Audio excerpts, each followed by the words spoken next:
ہدایت کا نسخہ اکسیر کیا ہے؟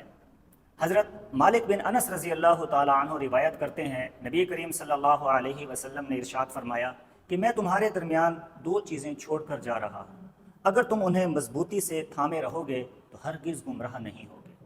ایک چیز، سب سے پہلی چیز ارشاد فرمائی کہ وہ ہے کتاب اللہ، یعنی کہ اللہ کا کلام، قرآن مجید، قرآن پاک۔ اس کو مضبوطی سے تھامے رہو گے کبھی گمراہ نہیں ہوگے۔ اور دوسرا فرمایا کہ میری سنت اور میرا طریقہ، اگر تم اس کو بھی مضبوطی سے تھامے رہو گے تو ہمیشہ ہدایت پر رہو گے۔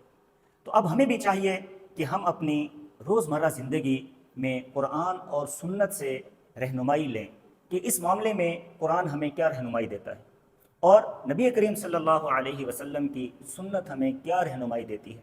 تو اگر ہم نے حضور صلی اللہ علیہ وسلم کے طریقے اور قرآن سے رہنمائی لی تو ہم ہمیشہ ہدایت پر رہیں گے۔